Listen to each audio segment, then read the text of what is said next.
À quoi pensait Lionel Messi, à la fin du match France-Argentine, quand Montiel propulse le ballon au fond du but et que l'Argentine est championne du monde? À quoi pense Lionel Messi? Parce qu'on le voit après marcher sur le terrain, il a l'air apaisé, il a l'air calme, il a l'air heureux, il a l'air finalement en paix avec lui-même, avec le stade qu'il regarde. On ne sait pas très bien où il regarde au ciel, il regarde loin devant lui, il regarde peut-être 20 ans de sa vie, et puis on voit une dame qui vient par derrière le serrer, on voit qu'il est ému aux larmes, on voit qu'il est très heureux. On sait après que c'est sa mère. Voilà. À quoi pense Lionel Messi à ce moment-là? Certainement qu'il vient de loin, qu'il vient d'une petite ville, pas si petite que ça, c'est quand même la troisième ville de l'Argentine, il vient de Rosario, il a débarqué de Rosario il y a presque 20 ans, le gamin Lionel Messi. Si on remonte encore plus loin, son grand-père était italien. Fallait que je la place, celle-là, je suis désolé. Mais oui, voilà, Messi, il y a 20 ans, c'était un petit enfant qui avait des problèmes de croissance et qui est venu à Barcelone pour se faire soigner et rêver d'être engagé par Barcelone. Barcelone, il pense quand même, c'est pas sûr à 100%, parce que pour faire venir le jeune Messi, il faut faire venir toute sa famille. Ils sont 6 quand même. Il faut trouver un métier à papa, il faut installer la maman, les 3 autres gamins. Ça fait 6 personnes. Parier sur un petit gamin qui fait 1m40, qui est chétif, qui manifestement sait jouer au foot, ça quand même, les scouts l'ont vu, mais voilà, physiquement, Messi va devoir pendant des années s'injecter tous les soirs des hormones pour grandir et pour le mener finalement à la taille qu'il a aujourd'hui, qui n'est pas énorme, évidemment, il fait à peine 1m70, mais quand on sait que ce petit enfant était condamné à ne jamais être un sportif de haut niveau parce que évidemment il avait un problème hormonal qui fut guéri, qui fut pris en charge par Barcelone. Donc en fin de compte, ce gamin argentin, s'il a fait le voyage de Rosario à Barcelone, mais c'est parce qu'en Argentine, on n'aurait pas pu le soigner. Donc on n'aurait jamais pu en faire le champion qu'il est devenu. Donc à quoi pense Messi quand il est sur le terrain? Il pense certainement à toutes ces années qui ont défilé, qui l'ont mené là où il est. Il est, ce soir-là, argentin. Peut-être pour la première fois, il se sent argentin. Parce que les Argentins lui ont toujours reproché, vous le savez, de n'être en fait qu'un Espagnol, qu'un Argentin déguisé, un Argentin trop poli, trop timide, trop gentil, qui ne s'énerve pas, un Argentin qui n'a pas l'air d'un Argentin. Et donc on le traitera fondamentalement d'Espagnol. Et c'est pour ça que peut-être, si vous avez en mémoire les images de Lionel Messi quand il joue pour l'équipe d'Argentine en 2006, en 2010, en 2014, en 2018, il a l'air toujours crispé, malheureux, je dirais, inquiet, jamais souriant, jamais serein, jamais le chef de bande qu'était Maradona. Encore voilà un poids énorme qui pèse sur les épaules de Messi. Il n'est pas argentin, il n'est pas Maradona. Alors c'est le pire, évidemment, qu'on peut dire à quelqu'un, de ne pas être l'égal de Maradona. Ça, à la limite, on peut le comprendre, parce qu'arrivé au début de sa carrière, en plus, à comparer Messi à Maradona, c'était peut-être un petit peu fort de café.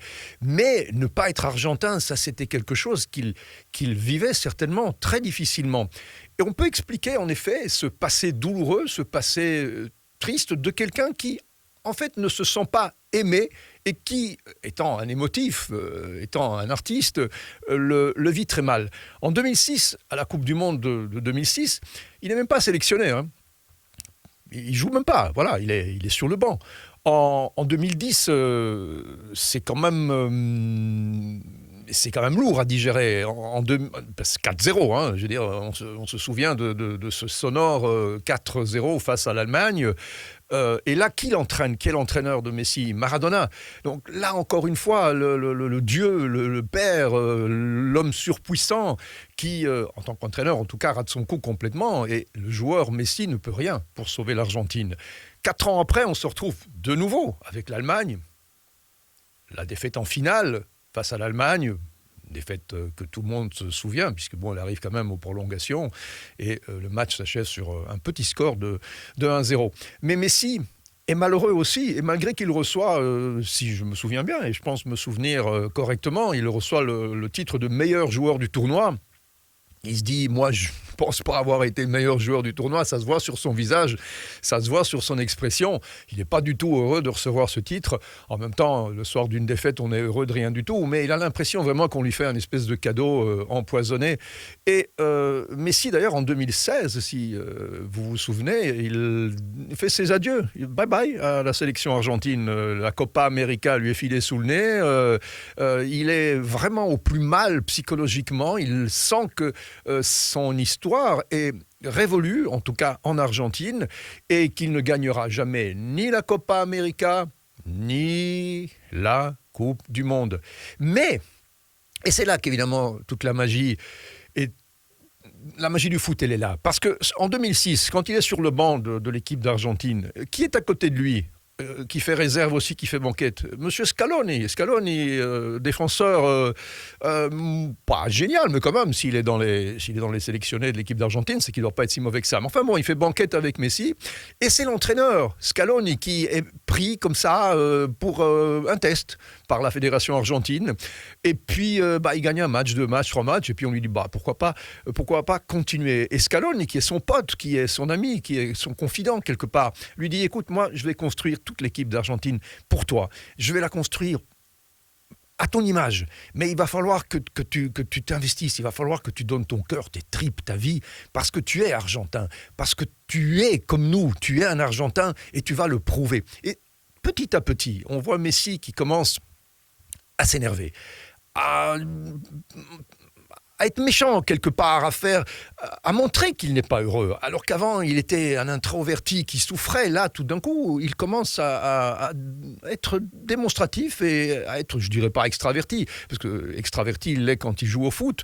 Le caractère de Messi n'a jamais été le caractère de Maradona, et ça n'a jamais été une grande gueule, ni un chef de bande, ni un rebelle, ni un révolutionnaire. Messi, c'est Messi. Maradona, c'était manifestement autre chose. Mais petit à petit, le caractère de l'Argentin, le gamin de Rosario reprend le dessus.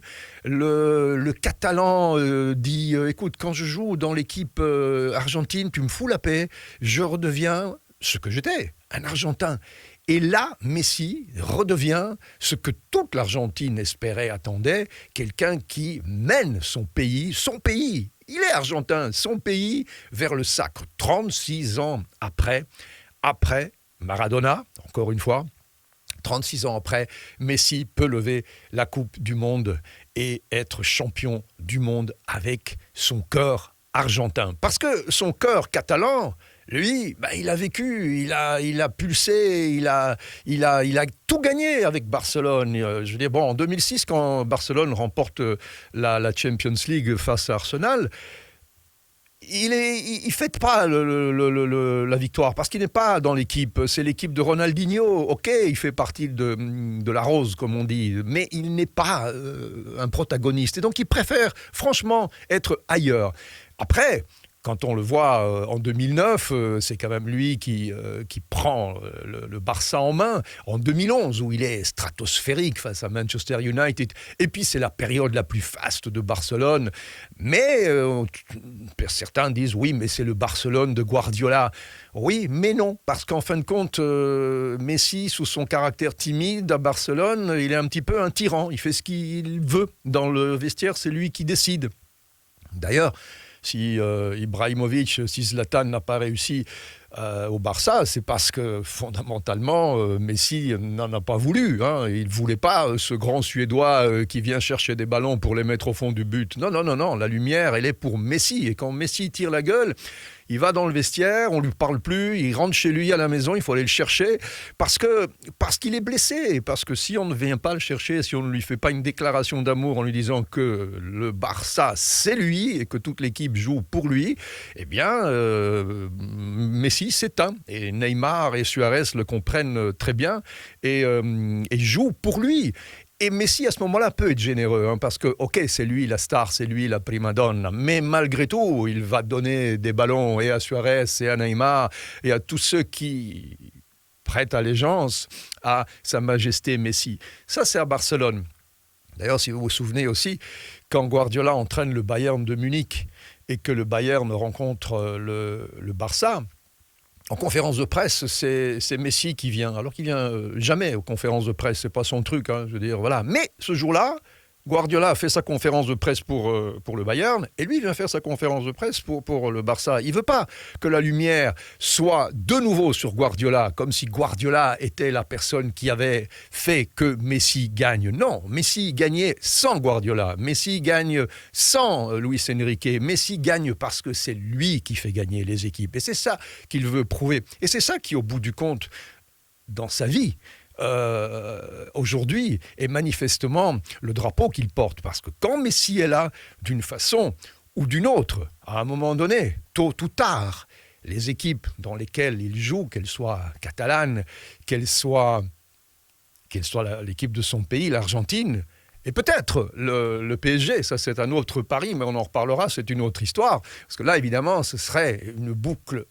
extraordinaire qui serait bouclé si, d'aventure, Messi réussirait à remporter la Champions League avec le PSG, son pote Neymar et l'extraterrestre Mbappé qu'il a battu en finale de la Coupe du Monde. Ça, ce serait quand même une belle histoire à raconter. Mais on n'y est pas encore, puisqu'on a déjà raconté pas mal de choses aujourd'hui. Je vous retrouve très très vite, parce que, voilà, on s'entend bien. J'adore les commentaires que vous laissez. J'adore les lire. Toute l'équipe adore les lire. Et on vous remercie. Et on se retrouve très vite. Merci.